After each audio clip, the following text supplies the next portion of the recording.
점수가 매우 아름다운 수치인데 굉장히 얇고 가볍고, 그 소문만 무성하던 프로젝트명 무한이라고 알려져 있는데 실제로 무한이 맞네요. 최고 작품이 아닌가 싶은 생각이 현재로서는 듭니다. 노태문 사장님. 갤럭시 S25 원팩이 열리는 SAP 센터입니다.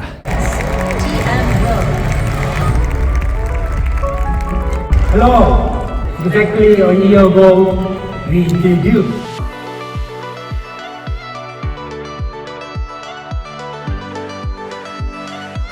S25 플러스 울트라 순서대로인데, 테두리에 은빛 테두리가 없어진 점들이나 이런 디자인적인 좀 차이 빼고는 기존 버전들은 조금 더 라운드해진 것 빼고는 크게 다른 게 없는 것 같은데, 울트라 같은 경우는 확실히 라운드해졌다는 게 좀 더 느껴지고, 또 울트라는 여전히 테두리에 티타늄 재질 사용한 것들이 좀 이렇게 보이고 있고요. 방금 긱벤치 6를 S25 울트라에 돌려봤어요. 점수가 매우 아름다운 수치인데, 이미 뭐 작년 10월에 퀄컴이 처음 어나운스 하면서부터 벤치마크 수치들이 많이 공개가 됐지만, 지금 싱글코어가 거의 3200점이 나왔고 멀티코어가 10,000점이 넘게 나왔는데, 멀티 기준으로 애플 A18 프로보다 더 높은 수치죠. 싱글코어 기준으로 S24 울트라보다 1000점 이상 높은, 30% 이상, 30-40% 높은 점수를 보여주고, 멀티 점수가 7000점이 안 됐었는데 24 울트라가 지금 10,000점이 넘죠. 성능 면에서는 지금 아이폰과 거의 동등하거나 좀 넘어서는 그런 수치를 보여주고 있어요. 예전에 GOS 사태 기억하실 텐데, GOS 사태 이후에 이제 삼성이 베이퍼 챔버나 냉각에 굉장히 신경을 쓰고 있죠. 지금 보시면 S24 울트라도 전작보다 당시 제 기억하기로 한 20% 정도 면적이 넓어졌다 했는데 훨씬 넓어졌죠. 굉장히 얇고 가볍고, 베이퍼 챔버가 이렇게 크게 늘었음에도 전체 기기 무게가 확 내려갔다는 점이 굉장히 인상적인, 메인보드 정말 작죠. 우리가 스마트폰으로 MMORPG 게임을 하고 있다는 거는 거의 기적에 가깝다라는 얘기를 자주 하는데, 여기 이제 갤럭시 S25 슬림으로 알려진 엣지 라는 이름으로 방금 티저가 공개됐는데, 다들 여기 붙어가지고 지금 이것만 찍고 있죠. 멀어서 잘 안 보이는데 좀 확실히 얇아진 것 같긴 하죠. 내구성이 걱정할 정도로 얇은데 괜찮을까 모르겠네. 보면 카메라가 뒤에 2개만 달려있는 것 같고, 언제 출시할지는 아직 어나운스 되지 않았는데 좀 봐야 할 것 같아요. 갤럭시 S25 슬림이 이번에 출시되진 않지만 그래도 굉장히 기존 기기들의 두께가 얇아졌어요. 전작들이랑 비교를 하면 얇아진 게 확 느껴질 정도로 얇아졌거든요. 그러니까 전체 부피가 줄다 보니까 무게도 줄게 되고, 가벼워지니까 손에 딱 쥐고 사용하기도 쉬워지고, 애플도 내놓는다는 얘기가 있고, 하지만 핸드폰의 최적이 저렇게 이제 극적으로 줄다 보면 분명히 무언가 빠지는 것들이 있을 수밖에 없습니다. 뭐 써머리 됐든 그게 아니면 뭐 배터리 용량이 됐든, 실제로 지금 카메라가 2개밖에 안 달려 있는 게 보였죠. 초기에 플립이 처음 나왔을 때 생각보다 지원하지 않는 기능들이 좀 이게 안 돼? 싶은 기능들이 좀 있었던 기억이 있어요. 그게 엣지에서도 재현이 될 가능성이 높아서, 뭐 얇은 폰을 사용해보고 싶다라시는 분들이 있지만 얼마나 밸류가 있을지는 좀 더 생각을 해봐야 할 것 같아요. 그리고 디자인적인 면에서 흥미로운 게, 지금 옛날 빅스비 버튼이 있다가 없어졌었죠. 지금 전원 버튼을 AI 버튼으로 바꿨어요. 그냥 이렇게 껐다 켰다 할 수 있는데, 얘를 길게 누르면 Hello, who are you? 이러면서 바로 대화를 하는 뭐 이런 친구가 되겠죠.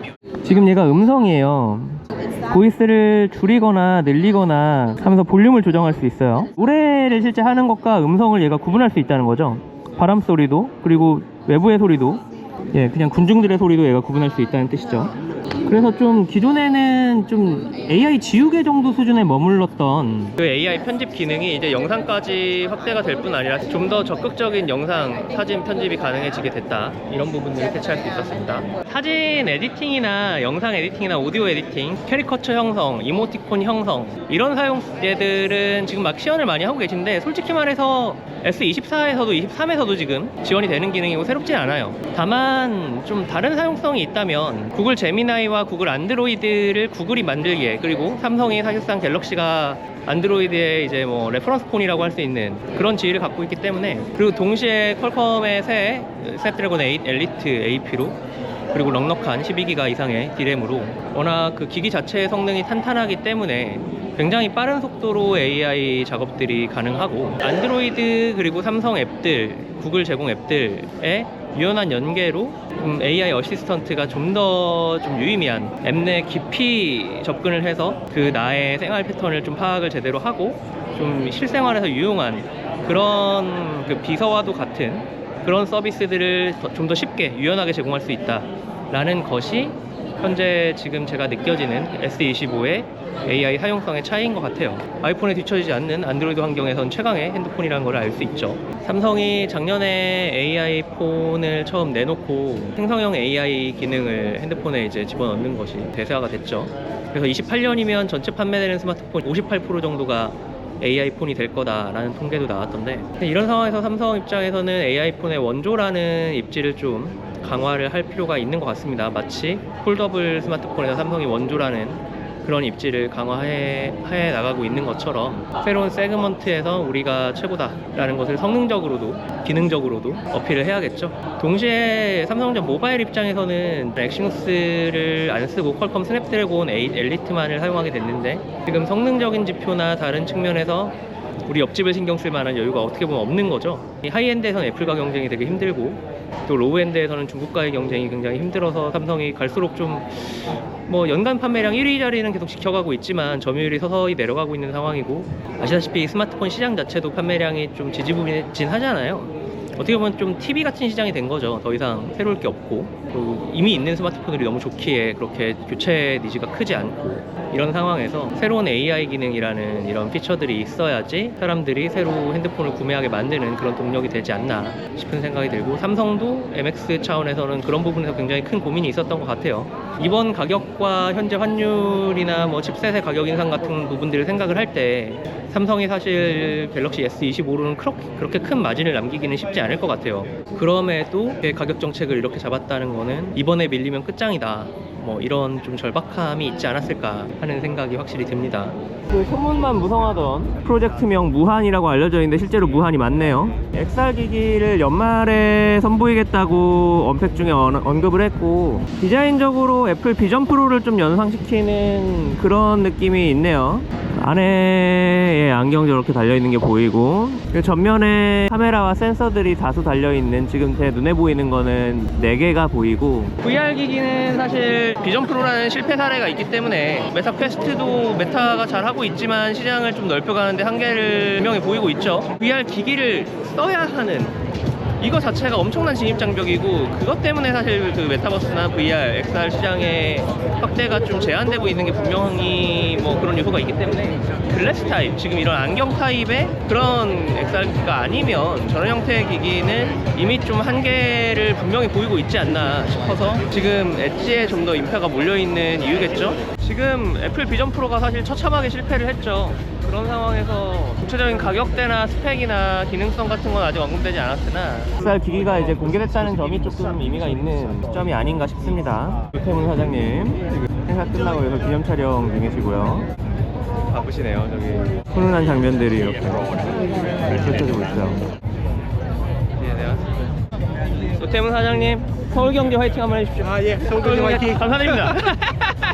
총평을 하자면, 저는 S25 시리즈는 AI 기능성을 삼성은 강조를 하고 있으나, 제 개인적인 생각으로는 기본적인 기기의 성능이 워낙 뛰어나다는 것, 그리고 가성비가 매우 훌륭하다는 것, 역대 갤럭시 중에 S23, 현재 제가 쓰고 있는 S23과 과거의 S20, S10들 이후에는 최고 작품이 아닌가 싶은 생각이 현재로서 듭니다.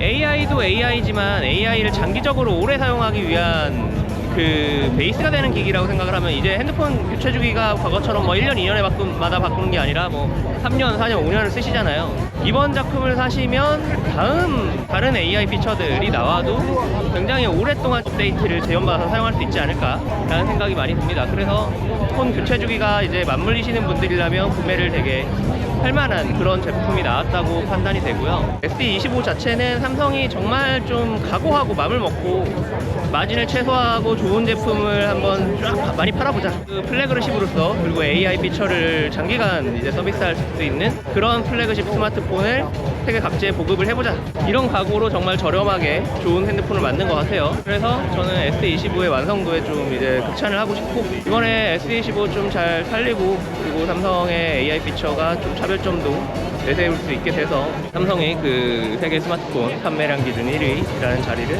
올해도 좀 수성할 수 있기를 기대해 봅니다.